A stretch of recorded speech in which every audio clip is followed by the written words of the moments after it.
Hello, my dear student. Beta, today our topic is Constituent Assembly.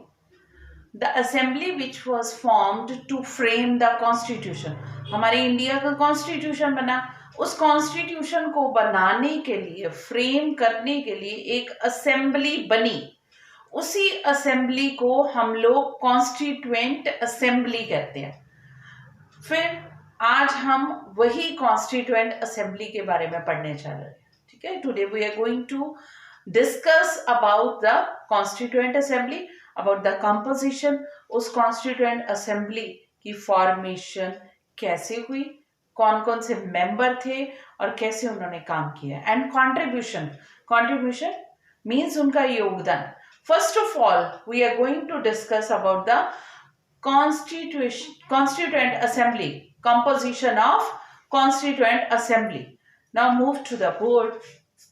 Composition. The Indian Constituent Assembly was formed for the task of framing the Constitution for India. Indian Constituent Assembly जो थी वो बनी, किस लिए बनी? India का constitution बनाने के लिए.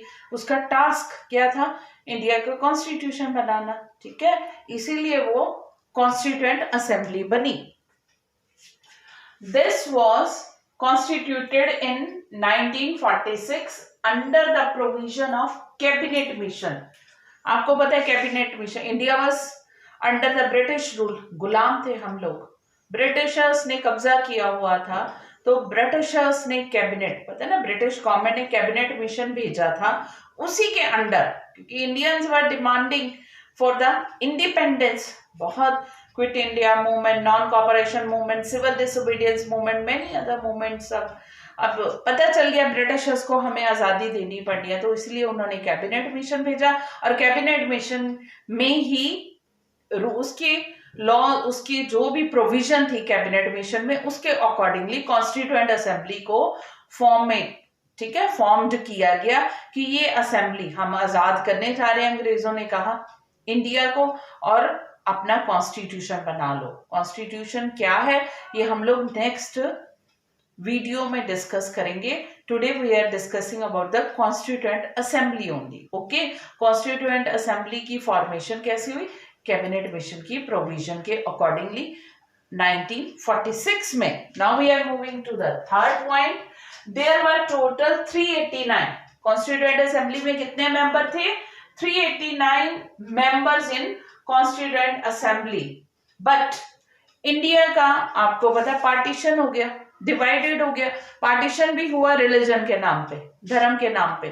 तो जितने भी पाकिस्तान में जो मूव कर गए, चले गए, वो छोड़ के कॉन्स्टिट्यूएंट असेंबली, तो बाकी कितने रह गए? 299. Okay, earlier there were 389 total member when this was formed. Okay, but India का पार्टीशन हो गया तो बाकी के बीच में मेंबर चले गए और 299 रह गए 1947 में. Okay, it included the 70 members from princely states and 9 women from princely states. Constituent Assembly में टोटल 15 women थी, 9 women थी वो princely states से, और 70 men जो थे वो princely states थे. 15 टोटल women थी 299 में से. ओके, ये थी कौन कौन सी? सरोजनी नायडू. ठीक है, 15 women members were like Sarojini Naidu, G. Durgabhai Deshmukh, राजकुमारी अमृतपाल, अमृत कौर, सुचिता कृपलानी. ये एमिनेंट पर्सनैलिटी. बट इसके अलावा, ठीक है, एमिनेंट पर्सन्स बहुत सी दूसरे भी पर्सनैलिटीज थी. पंडित जवाहरलाल नेहरू, सी राजा गोपालाचार्य, डॉक्टर एस राधा कृष्णन, ये सारे, डॉक्टर बी आर अम्बेडकर जो कि चेयरमैन थे कॉन्स्टिट्यूएंट असेंबली के, मौलाना अबुल कलाम आजाद, ये सारी की सारी एमिनेंट पर्सनैलिटी के मेंबर थे. ठीक है, और अपने अपने फील्ड में each and every person was scholar. बहुत ज्यादा स्कॉलर थे. हमारा कॉन्स्टिट्यूशन ऐसे ही नहीं बन गया एक दिन में. Long discussion and debate, long discussion and debate हुआ, उसके बाद कॉन्स्टिट्यूशन बना. और जब हमारा कॉन्स्टिट्यूशन बना तो ये पास हुआ 284 मेंबर्स ने अपनी मंजूरी दी। 284 मेंबर गिव देयर असेंट, अपनी पूरी उन्होंने मंजूरी दी। और ये प्रेजेंट थे मेंबर, इनमें से कुछ प्रेजेंट नहीं थे, जो प्रेजेंट थे 284 मेंबर, 299 में से उन्होंने अपनी मंजूरी दी, फिर हमारा कॉन्स्टिट्यूशन को मंजूरी मिली। This was the composition of constituent assembly. And next now we are discussing about the contribution of constituent assembly. I hope you understood each and every composition. If you are getting any problem, tell me your problem in comment section. Okay, take the screenshot so that we should move towards our next section of the next part of this topic. Okay beta, take the screenshot.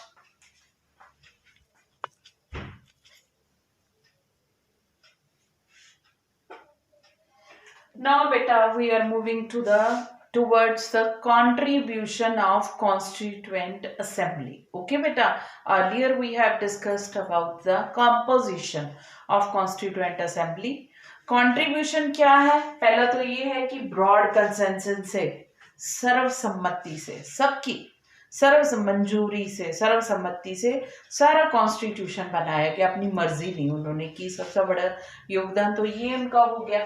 Secondly, represent कर रहे हैं ये people of India का, हमारी तरफ से ही उन्होंने हमारा काम किया है, हमारी मंजूरी से।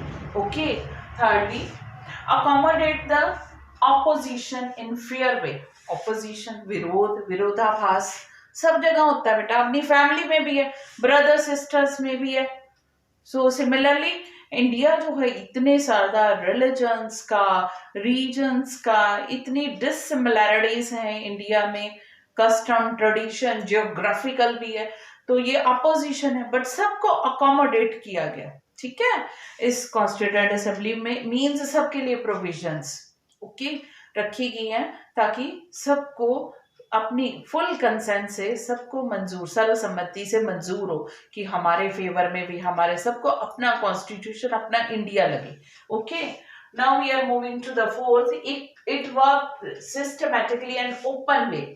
इन्होंने सिस्टमैटिकली काम किया और ओपन वे से। उस टाइम पे मोबाइल तो थे नहीं, टीवी नहीं थे, कुछ नहीं था, रेडियो थे बस,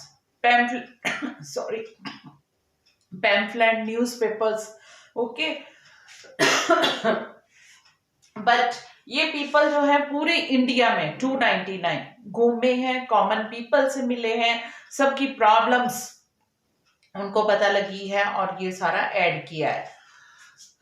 fifth, several rounds of long debate and discussion were held.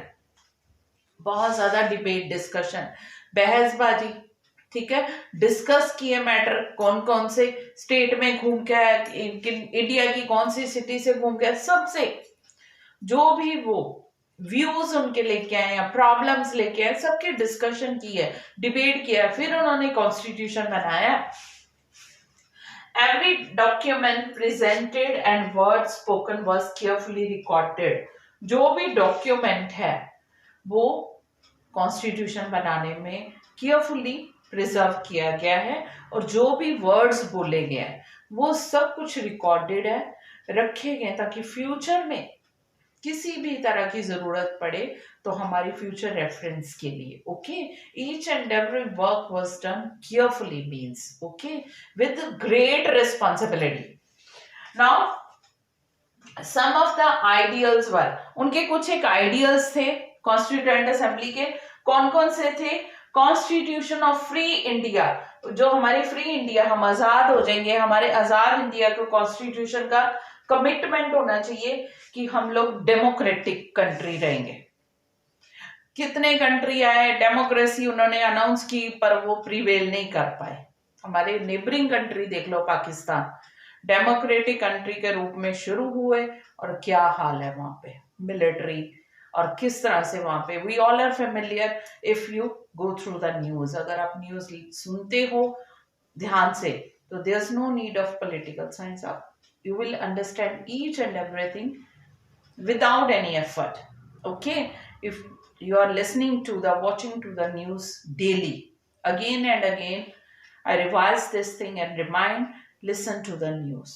Okay, तो जो हमारे कॉन्स्टिट्यूएंट के मेंबर के कॉन्स्टिट्यूएंट असेंबली के मेंबर्स जो थे दे वर वेरी मच कमिटेड कि डेमोक्रेसी होनी चाहिए, इक्वालिटी सबको मिलनी चाहिए, फ्रीडम सबको मिलनी चाहिए, इक्वल जस्टिस, ठीक है, देयर शुड बी इक्वालिटी सबको। They were also concerned about the depressed society, हमारे इंडिया की डिप्रेस सोसाइटी आपको पता है, ठीक है, तो रिजर्वेशन पॉलिसी आई, सबसे बड़े फेवर में थे बी आर अम्बेडकर सर, क्योंकि he was also from that section, उन्होंने वो दर्द झेला था। सो ये कुछ एक कॉन्ट्रीब्यूशन थे, आइडियल्स थे, हमें उन्होंने दिया कि इंडिया में इतनी गरीबी है, भूखमरी है, सबको सब कुछ मिले, ये सब कुछ ऐड किया गया, इसलिए वो फंडामेंटल राइट्स के साथ ड्यूटीज भी, each and every point you will write, I have written some of the point on my board, but few points I will send you in the description box. Okay beta, so listen and this video and memorize the question and read the description box also, okay, but don't forget to subscribe the channel so that you should get the notification of all the videos and topics. This will help you people, okay beta, so keep this in mind. That's all for this topic. Today's topic is Constituent Assembly. Okay, that's all for this topic. So take the screenshot so that we should move to the next topic.